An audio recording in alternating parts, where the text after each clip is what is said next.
off this site. What are you stealing? Stealing? I designed this building. Right. And I'm the mayor. Hands behind your back. Look at these plans. My name's on every page. Drop those. You're going to jail for theft. I'm the architect. This is my building. The afternoon sun cast long shadows across the construction site as Officer Ryan Webster's voice cut through the sound of power tools and machinery. Get off this site. What are you stealing? Daniel Bennett turned from examining a steel beam junction, blueprints still rolled under one arm, his company hard hat clearly visible. The shock in his voice was genuine. Stealing? I designed this building. Webster's tone hardened with certainty. Right. And I'm the mayor. Hands behind your back.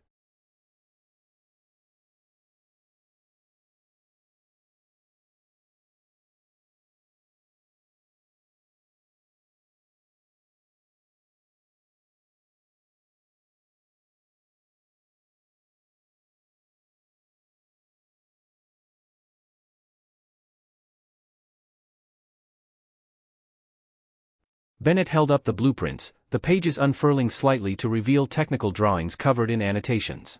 Look at these plans. My name's on every page. The officer's hand moved toward his service weapon. Drop those. You're going to jail for theft. Bennett's voice rose with controlled anger, his free hand pointing at the hard hat bearing his company logo, Bennett Architecture Group, established 2014. I'm the architect? This is MY Building. You're making a huge mistake. The construction foreman, Miguel Santos, had already started jogging over from the opposite end of the site, his yellow vest bouncing with each step. The sound of his boots on gravel announced his approach, but Webster's focus remained locked on Bennett, his hand now resting on his handcuffs. Have you ever been treated like a suspect for doing absolutely nothing wrong?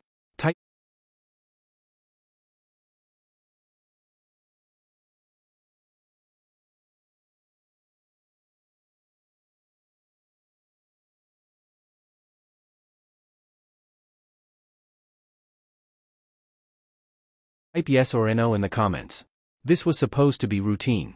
Daniel Bennett conducted site inspections every Tuesday and Friday afternoon, a practice he'd maintained across every project for 18 years. The building rising behind him, a 4-story mixed-use development on Riverside Avenue, represented months of design work, countless revisions, and hundreds of hours of collaboration with engineers, contractors, and city planners. His tablet, still clutched in his left hand, displayed the 3D rendering he'd been comparing against the actual construction. His professional stamp appeared on every page of the blueprints now partially unrolled in the dirt. Daniel R. Bennett, AIA, license #A18674. He'd arrived at 2:47 p.m., parked his Mercedes in the designated contractor lot, signed in with the site supervisor, and begun his inspection at the eastern foundation wall. Standard procedure. The same procedure he'd followed 400 times across 40-plus buildings throughout the city. Webster had arrived 16 minutes later, apparently responding to, what, exactly? No one had called. No alarm had been triggered. The site was legally active, properly permitted, with a dozen workers visible across the concrete and steel skeleton. What Officer Ryan Webster didn't know, what he couldn't have known as he ordered this man to drop the blueprints and prepare for arrest, was that Daniel Bennett wasn't just an architect. He was one of the most accomplished commercial architects in the entire metropolitan area. 18 years licensed. 12 years as principal of his own firm. The Bennett Architecture Group had designed 42 buildings in the city, including the new downtown library, the expansion of Mercy General Hospital, and the award-winning Riverside Commons that had won the state's Excellence in Design Award 3 years running. His work had been featured in Architectural Digest. He'd lectured at the State University. He'd served on the city's planning commission for 6 years. The building currently under construction, the building Webster was now accusing him of trespassing on, bore Bennett's signature on every structural document, every engineering specification, every permit application filed with the city. His professional stamp was registered with the state licensing board, his liability insurance policy covered $20 million, and his name appeared on the construction contract as the architect of record. He visited this exact site twice weekly, always on Tuesday and Friday afternoons, and had done so for the past 7 months since ground was broken. The foreman knew him. The construction workers knew him. The general contractor had his personal cell phone number. 3 of the workers currently watching from the second-floor framing had worked on Bennett's previous project and had specifically requested assignment to this build because they respected his designs and his accessibility when questions arose on site. If you believe in holding authority figures accountable when they abuse their power, hit that subscribe button. This story gets even more intense. Miguel Santos reached them breathless, hands raised in a calming gesture. Officer, this is Mr. Bennett. He's the architect. He designed this entire building. He comes here every Tuesday and Friday. Webster didn't turn his head. Step back, sir. This doesn't concern you. It absolutely concerns me, Santos said, his voice gaining strength. I'm the construction foreman. This man is supposed to be here. He has every right to be here. Bennett kept his voice level, professional, the same tone he used when explaining design decisions to skeptical clients. Officer, I can show you my identification. My architect's license. My business cards. I can call the project manager right now. This is a misunderstanding that we can clear up in 30 seconds. Webster's jaw tightened. I said hands behind your back. I'm not going to ask again. On what charge? Bennett's legal knowledge, cultivated through 12 years of contract negotiations and construction disputes, came forward. You need reasonable suspicion of a crime. I'm on a permitted construction site during business hours, in business attire, carrying project documents for a building I designed. What specific suspicious behavior have you observed? The question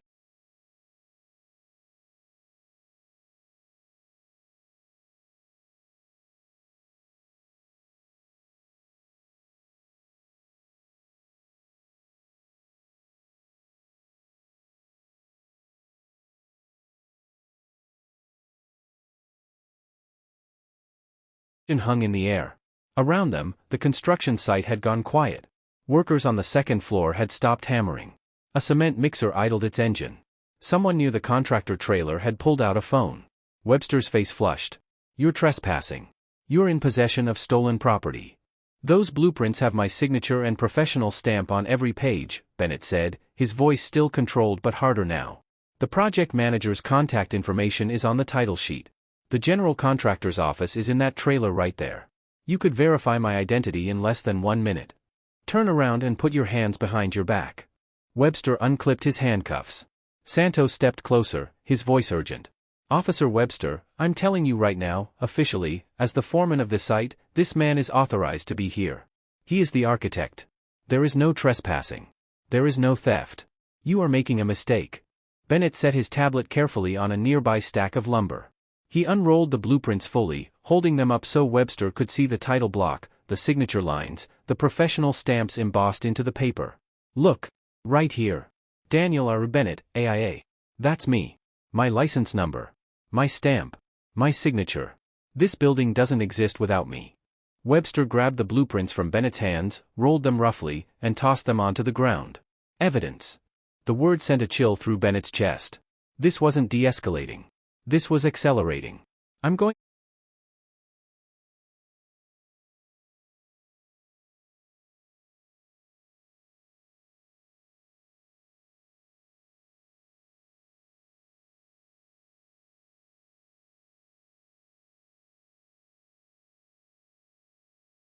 to ask for your name and badge number, Bennett said, his voice quiet but clear.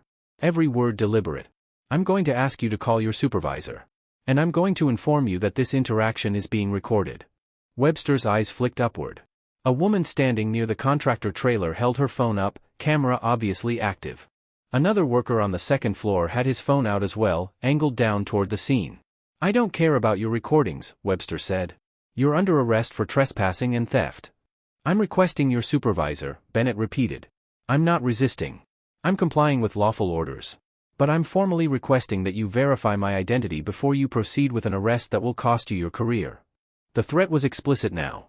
Bennett's composure hadn't cracked, his voice remained level, his posture relaxed despite the tension coiling in his muscles. But the legal warning was clear. This will destroy you if you continue. Webster pulled out his handcuffs. Final warning. Hands behind your back, or I will use force. Santos pulled out his own phone, dialing rapidly. I'm calling the general contractor right now. I'm calling the project manager. Officer, please, just wait 60 seconds. Obstruction, Webster snapped at Santos. You want to join him? The construction site had become a theater. 20 workers now watched from various positions, some from scaffolding, some from ground level, some from inside the skeletal building itself. At least 5 phones were recording. A delivery truck driver sat in his cab, engine off, watching through his windshield. Bennett turned slowly, extending his hands behind his back. His voice dropped to something cold and precise. My name is Daniel Richard Bennett. I am a licensed architect in this state, license number A18674. I am the principal of Bennett Architecture Group, located at 847 Westmont Avenue, Suite 300. I designed this building. I visit this site twice weekly as part of my professional responsibilities. I have broken no laws. I have trespassed nowhere. I have stolen nothing. You are violating my Fourth Amendment rights against unlawful seizure, and you are exposing yourself and your department to liability under 42 U.S.C. Section 1983 for deprivation of rights under color of law. Call your supervisor. The handcuffs clicked around Bennett's wrists, metal cold against his skin. His heart pounded despite his outward calm. The absurdity was suffocating, arrested at his own building, surrounded by his own blueprints, wearing his own company hard hat, vouched for by the foreman, recorded by multiple witnesses. And still, Webster was going through with it. You have the right to remain silent, Webster began, his voice mechanical now, rote procedure replacing discretion. A young worker near the cement mixer, a kid who couldn't have been more than 23, spoke loud enough for everyone to hear. They're arresting the architect. The guy who designed the building. For trespassing on his own site. His words rippled through the construction crew. Someone swore. Someone else said, "You've got to be kidding me." The woman with the phone called out, "I got everything. I got the whole thing." Santos was shouting into his phone now. "Get down here right now. They're arresting Mr. Bennett." "I don't know, he just showed up and, yes, Bennett. Our architect." Webster guided Bennett toward the patrol car parked at the site entrance, one hand on Bennett's upper arm. The walk felt endless. His mind raced through the implications, the humiliation, yes, but more than that, the booking process, the holding cell, the hours it would take to sort this out, the calls to his wife, to his lawyer, to his professional liability insurer. The photograph that would be taken. The arrest record that would appear in background checks.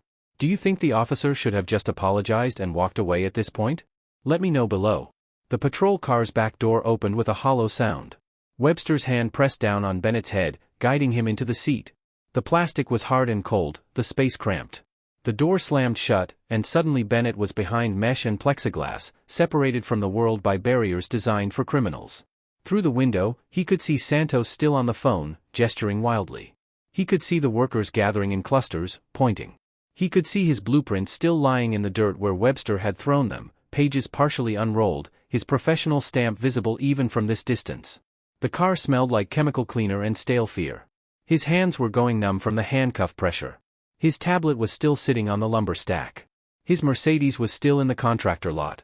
His phone was in his jacket pocket, unreachable with his hands cuffed behind him. Webster slid into the driver's seat, and the engine started. They were actually leaving. This was actually happening. Then a white pickup truck pulled into the site entrance, blocking the patrol car's exit. The project manager, David Kessler, practically fell out of the driver's side, his face red, his voice carrying across the site before he'd even reached the patrol car. "What the hell are you doing? That's Daniel Bennett. The architect?" Webster got out of the car slowly, his body language defensive now. "Sir, I need you to move your vehicle." "I'm not moving anything until you let him out of that car." Kessler was a big man, 6'4" and broad, and his anger made him seem larger. "Miguel called me. Do you have any idea what you've just done? This man was trespassing on a construction site and in possession of stolen blueprints." Kessler stared at Webster like he'd just claimed the earth was flat. "Stolen blueprints? Those are his blueprints. He drew them. His name is on every page. His stamp is on every sheet. He's the architect of record. This is his building. He had no identification. Because you didn't ask for identification." Kessler's voice rose to a shout. "You didn't ask him anything. You just decided he didn't belong here and arrested him." A second vehicle pulled in behind Kessler's truck, a silver Lexus with Cornerstone General Contracting on the door panel. The general contractor, Patricia Nguyen, emerged with her phone already to her ear. "Yes, I need a supervisor at the Riverside Avenue construction site immediately. One of your officers has just arrested our project architect." "Yes, arrested. No, I'm not confused. He arrested Daniel Bennett, the architect of record, for trespassing on his own project." Webster's face had gone from flushed to pale. The situation was spiraling beyond his control, and he seemed to realize it now, too late, far too late. Nguyen ended her call and walked directly to the patrol car, knocking on the window where Bennett Saturday. "Mr. Bennett, we're getting this sorted out right now. Don't say anything without your lawyer." Webster's radio crackled. "Unit 47, what's your status?" He hesitated before responding. 10 to 15, Riverside construction site. I have one in custody for trespassing and theft. The dispatcher's voice came back. 10 to 15? Describe the situation. Another vehicle arrived, a police SUV with a sergeant's markings. Sergeant Linda Moss got out and took in the scene with one sweeping look. The construction workers gathered in clusters, the phones recording, the general contractor and project manager flanking the patrol car, the blueprints lying in the dirt, the hard hat with Bennett Architecture Group printed across the front sitting on the lumber stack next to an expensive tablet. She walked over to Webster, her voice low but carrying enough that the woman with the phone caught it on video. Tell me you didn't. The subject was on site without authorization. That's Daniel Bennett, Moss said, her voice dropping to something dangerous. Everyone knows Daniel Bennett. He designed half the commercial buildings in this city. What did you do? If you think this story matters,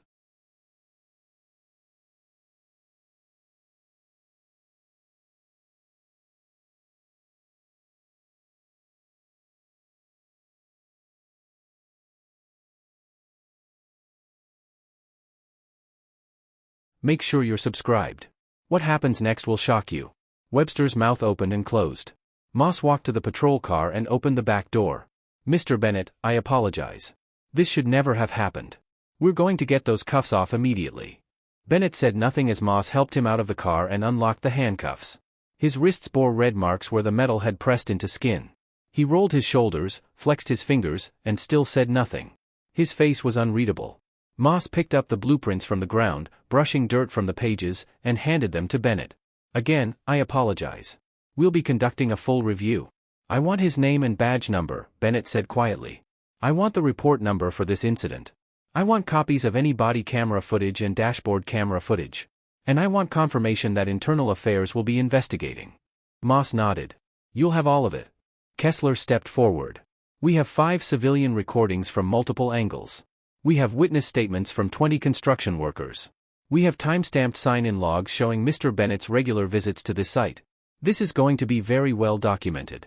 Bennett retrieved his tablet from the lumber stack, picked up his hard hat, and walked back to his Mercedes without looking at Webster. His hands were shaking now, the adrenaline finally breaking through his controlled exterior. He sat in the driver's seat for a full minute, door open, breathing carefully, before he trusted himself to turn the ignition. The investigation that followed moved with unusual speed. By Monday morning, Webster had been placed on administrative leave. By Wednesday, his personnel file had been subpoenaed. By Friday, a pattern emerged that turned the story from unfortunate to unconscionable. Officer Ryan Webster had 11 prior complaints filed against him over 9 years. 11. Every single one involved professionals, contractors, engineers, surveyors, inspectors, stopped at job sites. Every single one involved Black or Latino professionals. The complaints described identical behavior, immediate assumption of criminality, refusal to verify credentials, aggressive escalation, accusations of theft or trespassing. The department's own data showed Webster stopped and questioned Black professionals at commercial sites at 4.7 times the rate of white professionals. He'd never arrested anyone before Bennett, he'd always backed down when supervisors arrived, but he'd created a pattern of intimidation that had gone unaddressed for years. One complaint from 2 years earlier involved a Black electrical engineer who'd been stopped 3 separate times at the same site by Webster, despite explaining his role each time. Another involved a Latina civil engineer who'd filed a formal complaint after Webster demanded she prove she understood the technical drawings she was carrying. A third involved a Black project manager who Webster had detained for 40 minutes while verifying his credentials, despite the man's contractor license and company vehicle with clear business markings. Internal Affairs had dismissed most complaints with minimal investigation. Insufficient evidence. Conflicting accounts. No policy violation substantiated. But Bennett's case was different. The multiple recordings showed everything. Webster's refusal to ask basic questions. His dismissal of the foreman's verification. His escalation despite mounting evidence. His decision to arrest rather than simply call a supervisor. The visual of Bennett, clearly dressed in business attire, clearly wearing company identification, clearly carrying professional documents, being handcuffed and placed in a patrol car made the bias impossible to ignore or explain away. What would you have done in this situation? Drop your answer in the comments. The legal term that kept appearing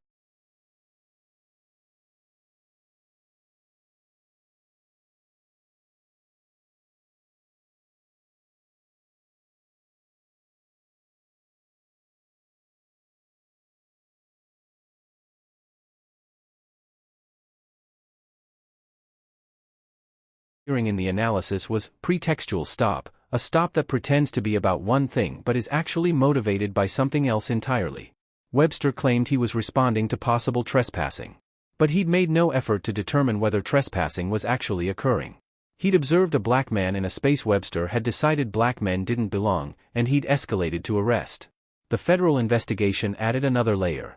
The U.S. Attorney's Office reviewed the case and found grounds for civil rights charges under 18 U.S.C. Section 242, deprivation of rights under color of law. The pattern of behavior, documented across years, showed a clear bias in how Webster exercised his authority. Bennett's civil suit, filed 6 weeks after the arrest, was devastating in its specificity. It detailed not just the wrongful arrest, but the emotional trauma, the professional humiliation, the violation of dignity, the hours spent in booking before the charges were dropped. It included testimony from the other professionals Webster had stopped, people who'd been intimidated into silence, people who'd filed complaints that went nowhere, people who'd changed their routines to avoid encounters with this particular officer. One of those testimonies came from Marcus Hall, a structural engineer who'd been stopped by Webster 4 times over 3 years. Hall's written statement was brief but powerful. I started wearing 3 forms of ID on a lanyard around my neck whenever I went to a job site. I started carrying my engineer's license, my business license, and my passport. I rehearsed what I'd say if stopped. I planned routes to avoid certain areas. I changed the way I dressed. I changed the way I moved through public spaces. And I never reported it because I didn't think anyone would believe me. Mr. Bennett did something I couldn't do. He had the resources, the documentation, the witnesses, and the courage to fight back. What happened to him wasn't unique. It was just finally documented. The words hit Bennett hard when he read them. He'd always known he was fortunate, successful practice, financial stability, professional reputation. But Hall's statement made clear that the same bias that had touched Bennett's life for 15 minutes had shaped Hall's life for years. The settlement came 9 months later, $4.3 million. The department didn't admit wrongdoing in the settlement language, but the amount spoke clearly enough. This wasn't a nuisance settlement. This was acknowledgement of serious misconduct. Officer Ryan Webster was terminated with cause, his union declining to fight the decision after reviewing the full video evidence. He appealed, claiming the termination was excessive. The appeal was denied within 3 weeks. He applied to 4 other police departments in neighboring jurisdictions, all rejected him after reviewing his file. He attempted to get licensed for private security work, but no firm would hire him after basic due diligence revealed the case details. He gave one interview to a local news station, 6 months after the termination. The reporter asked a simple question: what specific suspicious behavior did Mr. Bennett engage in that justified your response? Webster stammered. Started to speak. Stopped. Started again. I thought. The situation seemed, he never finished a sentence. The interview ended after 4 minutes, and even that fragment was damning. He couldn't articulate a single concrete observation that justified anything he'd done. He relocated to another state the following year. His career in law enforcement was over. Bennett donated the entire $4.3 million settlement. $2 million went to the Legal Defense Fund for civil rights litigation. $1.5 million established a scholarship fund for minority students pursuing architecture and engineering. $800,000 funded a community oversight board for police accountability. His statement was personal and direct: I don't need the money. I need the system to change. I need other people who don't have my resources, my credentials, my position to be protected from what happened to me. I'm a licensed professional with an established business, financial resources, and a support network. I knew my rights. I had witnesses. I had documentation. I had 5 cameras recording. And I still spent 3 hours in custody before charges were dropped. Think about everyone who doesn't have those advantages. Everyone who gets stopped based on assumptions. Everyone who doesn't have the knowledge or resources to fight back. This settlement isn't about me. It's about building systems that protect people who look like me but don't have what I have. The department implemented new training protocols. Officers were required to complete 40 hours of bias recognition training. New policies mandated that officers must articulate specific, observable behavior that constitutes reasonable suspicion before any detention. Supervisors were required to review body camera footage of all stops involving accusations of trespassing or theft at commercial sites. The review process for civilian complaints was overhauled, with an external oversight board given authority to investigate patterns of conduct. Do you think $4.3 million was enough? What would real accountability look like? Drop it in the comments. The surveillance footage from the construction site, 5 angles, 40 minutes of continuous recording, became a training video at police academies in 3 states. Not as an example of what to do, but as a case study in how bias creates tunnel vision. How preconceptions override evidence. How authority without accountability becomes abuse. The Riverside building was completed 14 months after Bennett's arrest. The opening ceremony included a plaque, designed by Daniel Bennett, AIA, whose commitment to justice exceeds even his architectural vision. Bennett didn't write the text, but he didn't object to it either. What happened to Daniel Bennett wasn't unique. It was just documented. It was just witnessed. It was just recorded from enough angles that denial became impossible. Thousands of black professionals experience similar stops, similar assumptions, similar indignities every day. Most don't have 5 cameras recording. Most don't have a foreman who immediately vouches for them. Most don't have the financial resources to pursue litigation. Most file complaints that disappear into bureaucratic systems designed to protect the institution rather than the individual. Bennett's story shows that even when you have every advantage, credentials, documentation, witnesses, resources, bias can still find you. But it also shows that accountability is possible. That speaking up matters. That documentation matters. That witnesses matter. That refusing to accept injustice can change systems, not just individual outcomes. Bennett wasn't special. He was just an architect doing a site inspection. Any professional can do what he did: know your rights. Ask questions. Stay calm. Request supervisors when something feels wrong. Record when possible. Get witnesses. Document everything. Don't accept assumptions about who you are or where you belong. The closed door didn't save him, there was no door. The credentials didn't save him, Webster ignored them. The witnesses helped, but only after the damage was done. What saved Daniel Bennett was his refusal to accept the premise that his presence was suspicious, his insistence on procedure and verification, and his determination to ensure this never happened to anyone else. The crystallizing phrase that emerged from the case was simple, devastating, and impossible to forget: working while black. 3 words that captured everything: the mundane nature of the action, the absurdity of the response, the reality that ordinary professional behavior becomes suspicious when performed by black bodies in spaces where bias decides they don't belong. If this story opened your eyes or taught you something important, make sure you're subscribed for more stories like this. Share this with someone who needs to know they have the right to ask questions, to demand accountability, to refuse assumptions about who they are. We tell stories that need to be heard, stories about real people facing impossible situations and fighting for justice.